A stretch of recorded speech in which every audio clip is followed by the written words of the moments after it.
In the video of Naomi Wolf's presentation, that was the first thing that came to mind with everyone too. They are the new Hessians. Now, if you know your history about Mr. Washington and his little trip across the Delaware, visited a little town called Trenton, ran in a whole bunch of Hessians. They were hired by the British military to act as security contractors to deal with these domestic insurrectionists known as colonial patriots. And if you're disturbed by the parallels, you're rightly entitled to. And here's another thing too, a lot of people don't know about Blackwater. They were deployed in New Orleans when Katrina hit. And they went there with a contract that was written out before the hurricane hit that gave them federal law enforcement authority. They were also given state law enforcement commissions by the governor of Louisiana before they even got into New Orleans. Once they did get there, their mission was to disarm anyone that they came into contact with that was not wearing a uniform, such as police or National Guard. Some were even fired upon and sustained wounds. I don't believe any were killed, but the information is out there. This, in the land of the free and home of the brave, where the very thing that started the Revolutionary War was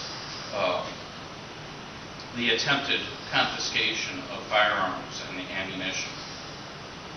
A little thing called Lexington and Concord. And incidentally, that brings me back to a point I was talking about earlier about historical dates being significant to the people that are taking away our liberty. April 19th, 1775 was when this all happened. It was a tremendous setback for big government and unlimited powers used to again, disarm people. And this was an English right that was well established centuries before.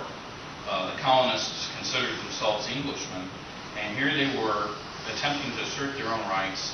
And basically, at that point forward, from April 19th forward, they were engaged in open warfare against their own government, Englishmen, fighting Englishmen. We think of them today as Americans because we are now an independent, free country. But we're not really so free anymore. The Waco incident that I referenced, the big conclusion happened on April 19th, where they were burned out and gassed, which is exactly what happened on April 19th, 1943, in preparation for Hitler's birthday. And the location was the Warsaw Ghetto, and the victims weren't Branch Davidians, they were Jews. And we see this parallel, with dates, and I can't help but think that there are a lot of people there that see these parallels too, both among concerned Americans and those that would increase the size and scope of government to control us and tell us what to do because they presume that they know better than we do what's good for us. 4, set up an internal surveillance system. And I really do have to expound on this. This has been going on for a very, very, very long time. You can look back. Some people would probably say, well, there was McCarthy and the blacklists, and they were hunting down suspected communists in our society. But that's not really when the surveillance system began. Surveillance really began when our technology became capable of automating the surveillance process.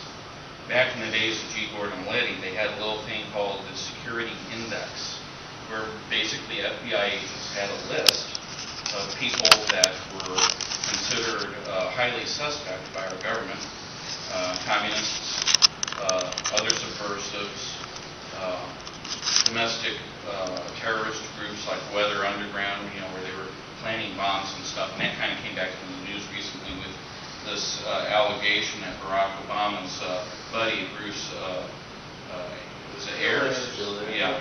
Yeah. And he was, in fact, a member of that, but that was, of course, at a time when Barack was just an infant, so that's really neither here nor there. Obviously, the gentleman, he did something in his life that I would hope that he realizes what a terrible thing it was, and that he'll get himself right with God. But that's actually history. But you had groups like that. There were many other groups. My dad was a Gary police officer, and and I'm originally from Gary, incidentally.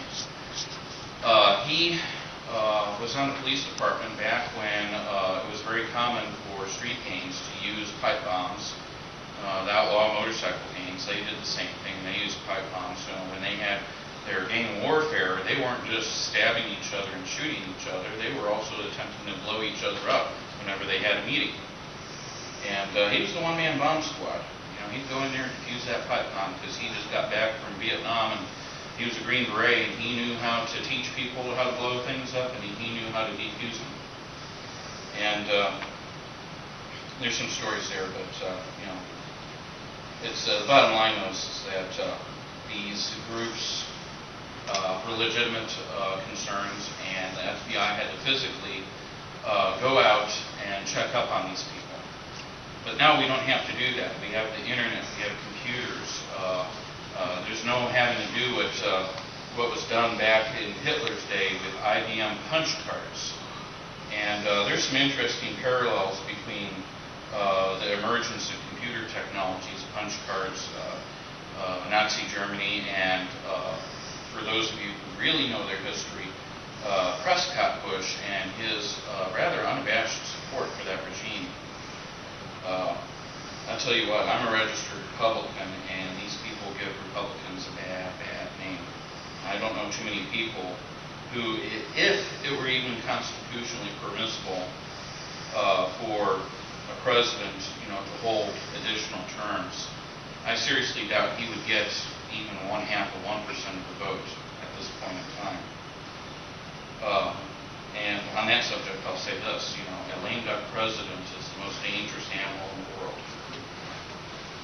Internal surveillance really picked up with the advent of the internet and computer technologies.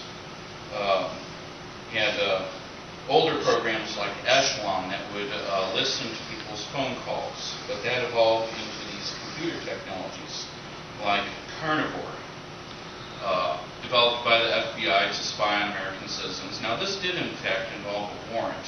This isn't the warrantless anti-terrorist variety that we see today. Omnivore, same thing there. Magic Lantern, there's other programs. So this all involved a warrant. But now we have total information awareness. And this was set up through the Information Awareness Office. They used to have a nifty little logo. I did put the file on the computer. I didn't think I was going to mention this today, but I might as well. Involves a pyramid, kind of like what you see on the back of your dollar bill. And it's got this all-seeing eye with the rays, from the eye, casting its gaze down upon the planet. And it just strikes me as being a little Orwellian. But what's particularly interesting is that this operation was set up by a convicted felon by the name of Admiral Poindexter. Remember Iran-Contra?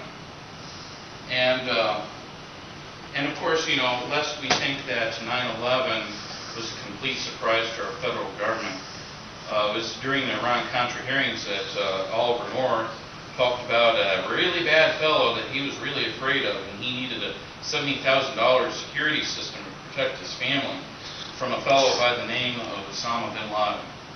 But for those of you who have a hard time pronouncing or spelling his name, you can refer to him by his CIA name, his cover name, Tim Osman. He was a listed CIA asset right up until about July of 2001.